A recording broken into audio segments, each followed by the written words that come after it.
बस आज हम पढ़ेंगे रिलेटिव क्लास का पार्ट फर्स्ट पार्ट सेकंड और पार्ट थर्ड हम पढ़ चुके हैं। तो आज हम पार्ट फोर्थ पढ़ेंगे। पार्ट फोर्थ में हम पढ़ेंगे कि रिलेटिव प्रोनाउन विच कहाँ इस्तेमाल होता है, where we use relative pronoun विच।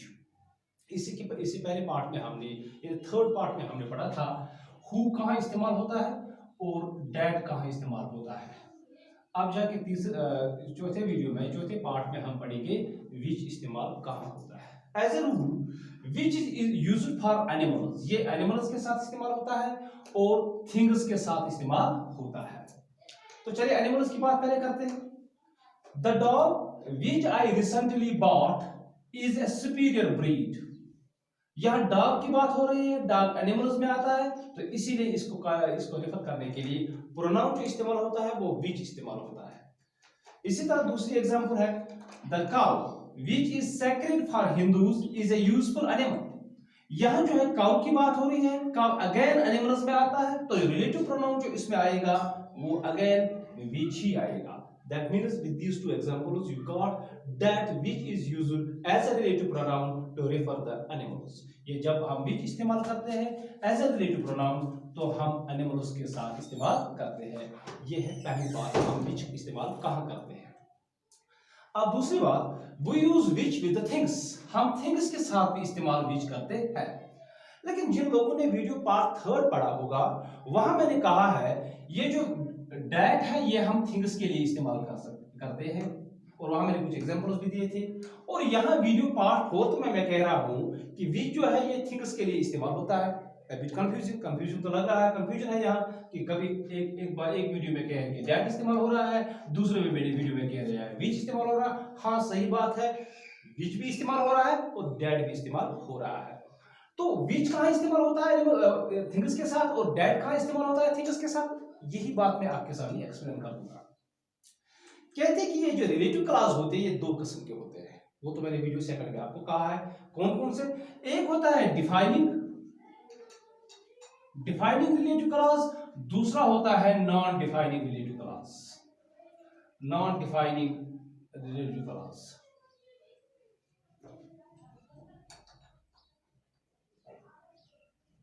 ये रिलेटिव क्लास ये दो किस्म के होते हैं, डिफाइनिंग रिलेटिव क्लास और नॉन डिफाइनिंग रिलेटिव क्लास।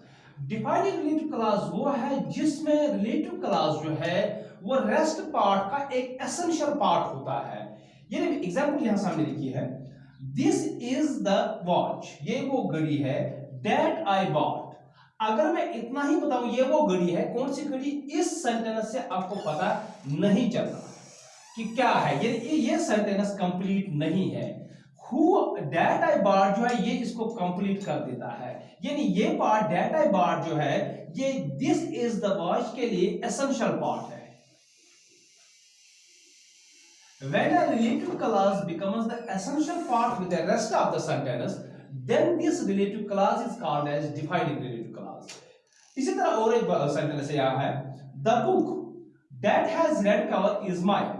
ये जो that has red cover जो है ये इस बुक के बारे में बता रहा है, लेकिन इस बुक ये जो रिलेटिव क्लास पार्ट है ये पार्ट वाला द बुक तब तक समझ नहीं आएगा जब तक में ये है, ये इस पार्ट का इस पर डिपेंड होता है। ये वाला पार्ट रिलेटिव पार्ट जो है रिलेटिव क्लास पार्ट जो है ये इसके लिए एसेंशियल बनता है, इसकी मीनिंग के लिए एसेंशियल बनता है, then we called as defining relative class.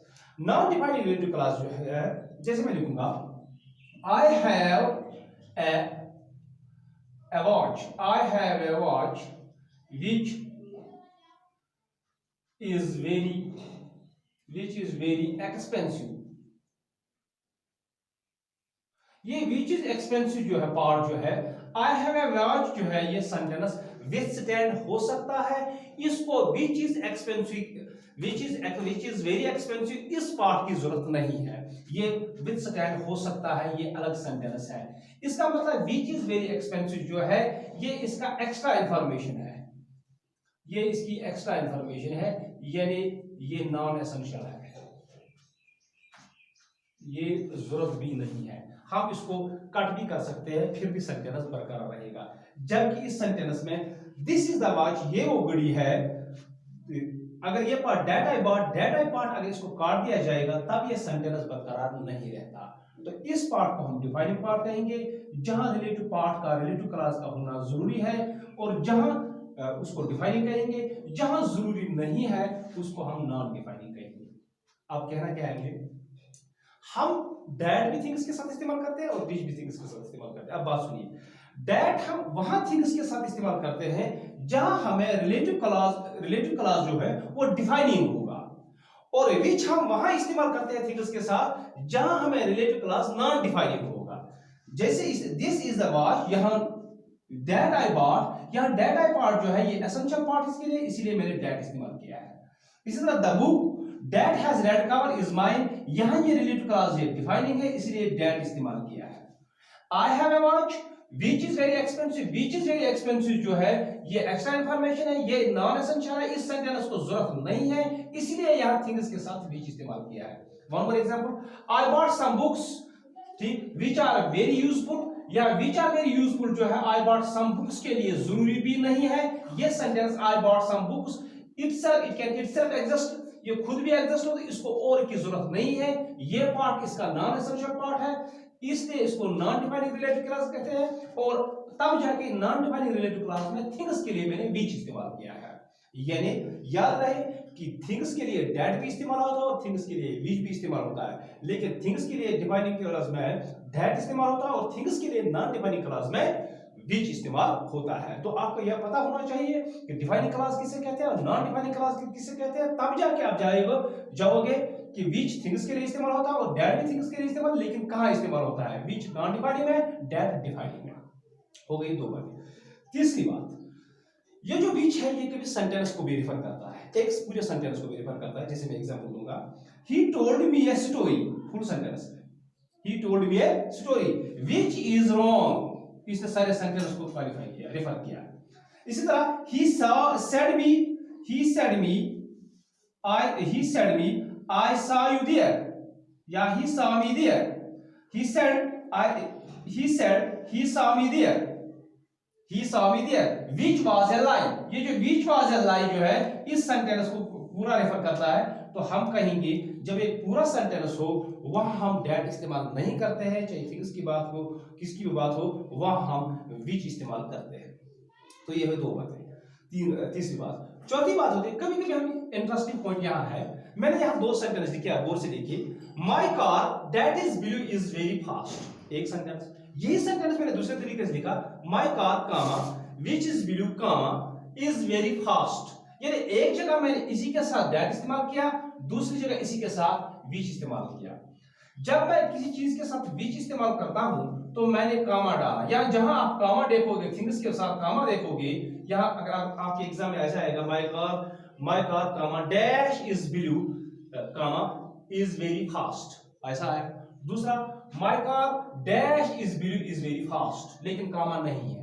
अगर कार के बारे में बात है लेकिन कामा नहीं है तो डैश डालिए, अगर कार के बारे में यहां बात है, थिंग्स के बारे में, कार का मतलब है थिंग्स के बारे में, कामा डाला हुआ है तो विच इस्तेमाल कीजिए। यानी ऐसे एग्जांपल मैं लिखूंगा, ये एग्जांपल पे दोबारा यही एग्जांपल, माय कार अगर ऐसा आएगा, my car dash is blue is very fast, तो एक एग्जांपल। दूसरे example, my car comma dash is blue comma is very fast, यहां दो एग्जांपल्स। यहां कामा डाले हैं तो वहां बीच लिखिए, जहां कामा नहीं डाला है थिंग्स के रेफर करेंगे तो वहां डैट लिखिए, अगर एग्जाम में इस तरीके से आता है। अब इसका माना क्या है, आथर स्पीकर क्या कहना चाहता है, my car that is blue is very fast, इसका मतलब ये हुआ जो स्पीकर है उसके बाद उसके पास बहुत सारी गाड़ियां हैं, वो एक गाड़ी की वो बात कर रहा है, my car that is blue, उसके पास बहुत सारी गाड़ियां हैं, एक काली है, एक ब्लू है, एक रेड है, समथिंग एल्स, लेकिन ये किसकी बात कर रहा है, that is blue, means speaker has many cars. दूसरा sentence, my car which is blue, the speaker has only one car that which is blue, जो यहां व्हिच का मतलब एक ही है, एक चीज की बात है। इसी तरह मैं लिखूंगा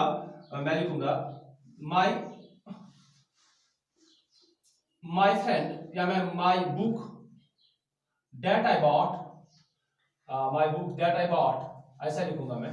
इसी तरह मैं my book which I bought, which I bought। तो यहाँ मैं गामा डालूंगा, इसका मतलब स्पीकर के पास एक ही बुक है, यहाँ स्पीकर के my book that I bought, speaker के पास बहुत बुक्स है। ये इस्तेमाल होता है विच का इस्तेमाल होता है और दैट का इस्तेमाल होता है।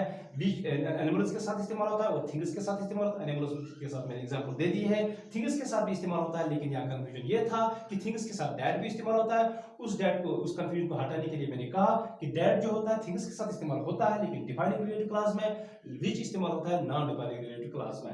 और इसी तरह मैंने कहा विच जो है ये पूरे सेंटेंस को रेफर करता है, पूरे सेंटेंस को दैट रेफर नहीं करता है। जब पूरे सेंटेंस को रेफर करना हो तो विच प्रोनाउन इस्तेमाल होता है। इस तरह मैंने कहा कि अगर कहीं एग्जांपल आपको वहां होगा या कि उसमें दैट भी, उसमें कामा डाला हुआ हो तो आप विच इस्तेमाल करें थिंग्स के लिए, अगर कामा नहीं डाला हुआ हो तो दैट इस्तेमाल कीजिए। Thank you very much for watching me. और एक वीडियो लेकर हम आएंगे जिसमें हम होम, हुज का इस्तेमाल सीखेंगे।